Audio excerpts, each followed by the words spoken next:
Hi everyone, how's everyone doing here today? Pretty decent day out, and we got a little percussion going on in the background, so enjoy the music. Anyhow, I'm here to talk again about, yeah, you guessed it, voter fraud. Why? Because that seems to be some pointless subject that's so redundant, and yet there are still people out there, people who have recently lost elections that just can't let it go. Going back to, and our worst offender, Donald Trump himself. Recently, Kari Lake was on the Mike Huckabee show. I don't know, I've never watched this stupid show.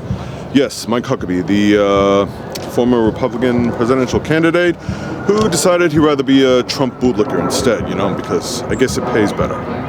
Anyhow, personally, I would just like to forget about this whole thing, but, there's a lot more to it than that. And what is the problem here? Is that because people like Kari, like Trump, and others to name a few, are the ones that keep putting our democracy into question. They put our election results into question.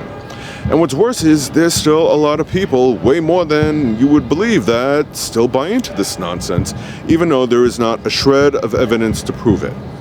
Don't spare me with the whole BS talk about 2,000 mules. That's been debunked. They've had court cases after court cases, and at no time have they been able to make a case. They got no evidence, there's no merit, there is no foundation. It is all a big lie. And people like Kari, recently, we've seen more now in the media, just like to keep on pushing it. And, after a while, it just brings to a point where it puts our voting integrity into question, and it shouldn't. You would think certain viewers out there would have enough sense to just accept the results. Guess what? There are people I've voted for in the past that did not win. It makes it even worse that when I donate money to their campaign, or you volunteer time and effort to their campaign, and they lose, whether it's a primary or a gubernatorial race or a presidential race. I'll tell you straight out, it sucks. It absolutely sucks. I hate to lose, but you know what? It happens. But at no time did I ever look and say, hey, you know what? I think the election was rigged. I think it was stolen. I don't believe with the results. There should be a recount or something like that, or they shouldn't even accept the results, stuff like that. And what makes it worse is, like I said, some people don't want to accept the fact that it leads to evidence like January the 6th. And like I said, Kari like another one who is just claiming to have all this evidence and stuff like that. She has nothing. She has none. She is, by all definition, a loser. Face it. What makes it all the more tragic is the violence. That's the thing that shocks me the most. And we're seeing it more and more unfold.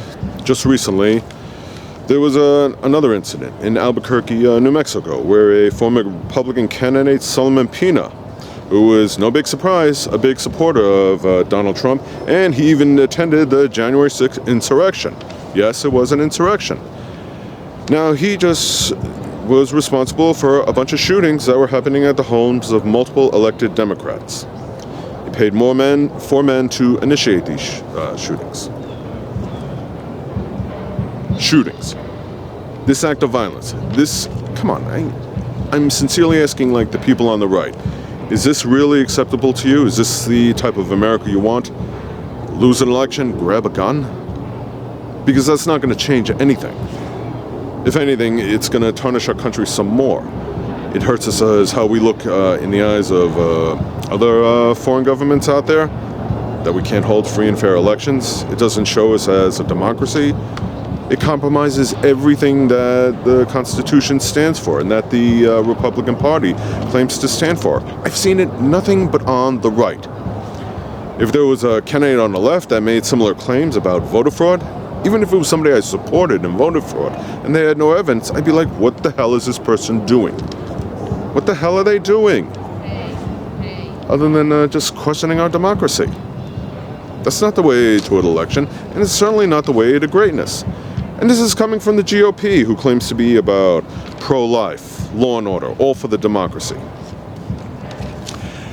At one of the houses that an elected Democrat, the house was shot at, I don't know the person or names, I really don't want to divulge that, but in one of the rooms, 3 bullets went in through the bedroom of a 10-year-old girl while she was sleeping. From what I heard, luckily she wasn't harmed. I don't think there were any fatalities. But Is that really the cost it takes to win an election when you have no evidence, to simply just not be able to accept the results because suddenly you don't feel so patriotic? That your only patriotism is through force. That's not patriotism. And we all play a lot of us play some responsibility in this. It's not just the politicians that are telling the lies. It is the media that gives oxygen to these lies.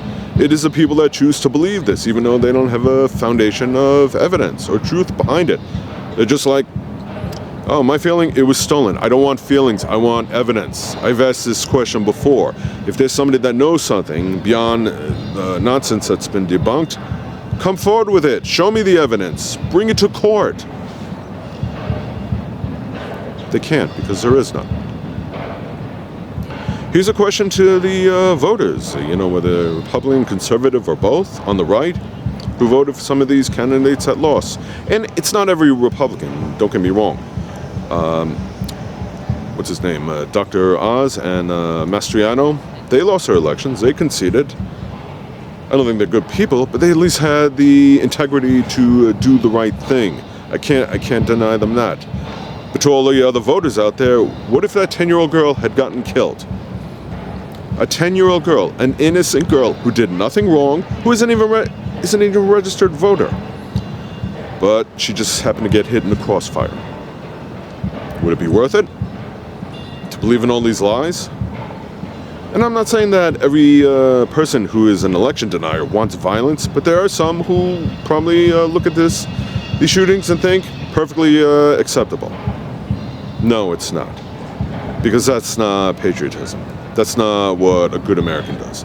That is what domestic terrorists do. Every one of these people in Albuquerque is a domestic terrorist. Everyone that attended the January 6th, to whatever degree they were, you chose to be a domestic terrorist. And I've actually had some people in previous posts say to me, oh no, they were patriots. That storming in the Capitol, that committing acts of violence against the police, shootings, stuff like that. And I hear all the excuses too. I'm not going to relitigate that. I'm just focused on the whole voter integrity thing. The media has a responsibility as well. Stop giving these people oxygen. People like Mike Huckabee. Stop bringing these people onto your show. Start doing the right thing. I know that taking that moral high ground is a huge step for some of them and really difficult, but it can be done. Stop giving Donald Trump oxygen. At no time is he ever going to turn around and say, I lost, I admit it, it was all a big lie. That's never going to happen. But that's the thing with a lot of Trump supporters, especially in the MAGA crowd, that it's a lot easier to believe a lie with zero proof, with zero evidence, rather than face the facts, because suddenly their high leader is fallible. They don't want that. It's a lot easier than them to keep saying, no, I know the election was rigged, it was stolen. Can't prove it, got no evidence, but hey, it doesn't matter. All that matters are feelings. And as they like to say, F your feelings. This is not the way America is supposed to be. Can you people on the right really look at this recent violence, these shootings, and say to yourself, this is acceptable, this is okay? That the loss of a life, especially that of a 10-year-old girl, is worth, securing an election? It's not. And guess what? If it was happening on the left, I wouldn't approve of it either. If there was a Democrat doing it, Hillary Clinton, Bernie Sanders, or Joe Biden, if Joe Biden lost and started passing this lie, leading to violence, whether it be an insurrection or a shooting at a Republican's house, forget about it. Could you imagine how Fox or people on the right would react if, say, politicians like AOC or Rashida Tlaib started doing the same nonsense? Nancy Pelosi started putting out tweets and everything, making death threats and everything. And then one day, somebody went to, even Republicans that I loathe, like Lauren Boebert, Marjorie Taylor Greene, Matt Gaetz, went to their houses and started shooting. I would not accept that. That is just wrong. I don't look at this as a, this is bipartisan. I don't look at it by the party and say, well, it's the Republicans that are doing it, so that makes it really bad. But if a Democrat does it, then it's okay. Violence is not acceptable, period. That's not law and order. That's not democracy. That's not standing up for the Constitution or for the principles that our country claims to be about, that the GOP claims to be about. That is authoritarianism. It is leaning towards dictatorship. It is leaning towards fascism. You can't have violence and start, taking the lives of innocent people simply because you lost an election. You do it by getting over it, by moving on. It's over 2 years later. Trump can't just accept the facts? No, of course not. So why support him then? Why get behind someone who would be perfectly acceptable with violence? Because I can't see him putting out any thoughts and prayers or saying anything nice. If anything, he would say nothing. And that's another problem with the GOP, is that when acts of violence occur, when people actually try to carry them out, they don't say anything. And silence is just the same as being complicit. The media needs to stop giving these people like Kerry Lake oxygen. And that if there's anyone else on the right, or even the left, that denies the election, don't give them oxygen. Don't give them airtime. Send a message to them, say, no, you lost, we're moving on. Get over it. I really want to believe that there's a time where all this is going to pass and we're going to move to a higher ground. I really want to believe that. But I'm afraid that that might not happen. But if it does happen, I'm hoping things are going to get a lot worse before it does. In order to stop that is to stop giving in to the violence.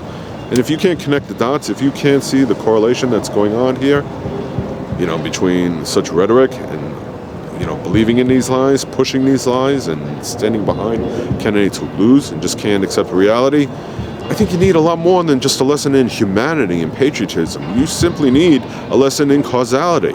As I said that in a previous video, words matter. So start believing the right words, please. And stop committing acts of violence. You want to make change? Help out campaign. You want to, people who are running, whatever the position is, whether it be president or senator, or you want to win, start showing progress, running a campaign that works, and not let it be on a foundation of lies, okay? American voters are a lot smarter than you think. This isn't something that can affect, just blue states. It can affect red states too. So people running, they need to do the right thing. We need to do the right thing. So